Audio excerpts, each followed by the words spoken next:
Hey lovely, it's Yasmin from Tiny Time Big Results, and today I want to talk to you about something that you may not have considered before, but it's something that I think you'd really benefit from thinking about, and it could really help you in your business and to help you avoid being the bottleneck. So, does your business need a SOP? What the heck is a SOP? A SOP is a standard operating procedure.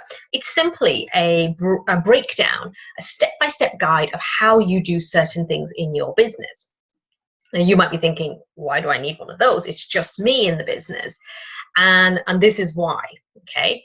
So standard operating procedure, if you were to hire a VA, for example, or somebody who just came in and did some admin for you, and you wanted to give them a few more tasks, but the problem was everything was in your head, and you were, you were kind of you're the oracle. You have all the information. It's really hard to be able to pass that information on to somebody and allow them to do it to the standard that you expect. So one of the biggest reasons why people avoid delegating and outsourcing is because they think only I can do it a certain way, only I can do it the proper way. Admit it, you've thought that too. I'll give you an example. My mom is an amazing cook. She is fantastic. And I know I certainly have my love of food, which is considerable. I have my love of food and my sister's love of food as well. It's down to my mom. But she is notorious for recipes because she'll say, like, oh, put this in, put a chili, a bit of turmeric or garam masala or whatever it might be. And she's so bad with the measurements because she just does it instinctively. So she just sprinkles it in.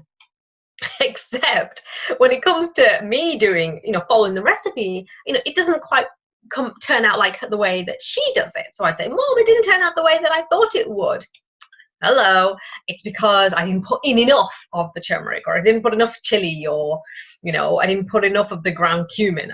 My mom's, well, I'm from an Indian family, so it's all about spices, and so I get really frustrated. I'm like, oh, you didn't tell me that. Or if she's standing over me and I'm putting the spices into the food, and she'll say, oh, just put a little bit of that. So I'll put a little bit. And she'll go, well, put more in than that. And it's so frustrating because you're thinking, you didn't say it had to be a half a teaspoon. You said just a little bit. And for me, that's a tiny little bit. To give you an idea as to how frustrating it can be for someone to come into your business and to be able to, follow the instructions and follow and do it the way you want it to be done.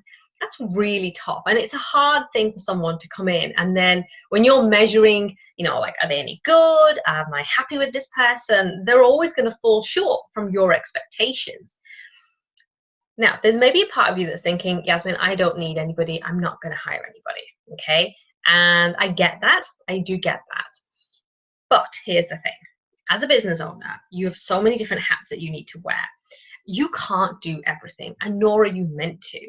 I talk about working in your zone of genius and doing the things that you're really, really good at. And we're not good at everything. I know, shock horror. We're not good at doing everything. So it's important to know what you can hand over. And it's really important. This is something that I want you to think about, okay? Just because you can do something doesn't mean that you should. So yeah, I love doing things on Canva. I love, there's lots of things in my business I really love doing. However, they can be a drain on my time. And so just because I can do it doesn't mean I should do it. And so that's when I might hand it over to a VA and say, can you actually look after this piece for me? And that's why a standard operating procedure is really important. So even if you have no notion of getting someone in to help you right now, it's really useful for you to be able to see how efficient you are when you're working, because we have tiny time, so we need to be really effective and efficient. And I want you to be really thinking about what are the value add activities, and not just doing stuff, for the sake of doing it. Okay, so this is it's a key. I think it's a key thing that all business owners should be doing on a regular basis, is documenting what they do in their business. So to give you an example, you might create an opt-in page, and what you want to have is literally of just a breakdown, a step-by-step guide of saying, well, how do you do that and what happens next? to give you an example in my business, so when I'm recording these podcasts, I have a broken down process that says, okay, so record on Zoom, which is what I'm using. Then I upload the video to YouTube. I upload the audio, the MP3 file, to Libsyn, which hosts my podcast. Then I'll write the text highlights, and and so on. So it's a breakdown. So if somebody else comes into my business and is going to be responsible for the podcast and the production of this episode, and so that people can see it as a video, and when you look at my blog, it'll be a video and the audio and the text. So I want all of that to happen. Now, what if I want to take a week off? What if I'm taking the kids on holiday? Or what if I just want a break? Or that I create the content and then somebody else takes the other pieces? I need them to know exactly what steps they need to take, so that I'm happy and I'm comfortable that they are delivering to the high standard that I expect, just as you'd expect in your business as well. And back when I was in corporate and I started working in the training department, I started out as a training coordinator. So I was responsible for, getting people into classes and training sessions. And I was learning from this incredibly sweet guy. And he was a mine of information. But here was the problem. It was all in his head. And so, he might have a little comment next to somebody's name, or he might just have it shaded yellow. But there was no comment next to it. And so I said, what's that for? They said that they might be a bit late because they've got a doctor's appointment or something. And I thought, but for somebody else looking at that, I had no clue that that's what it meant.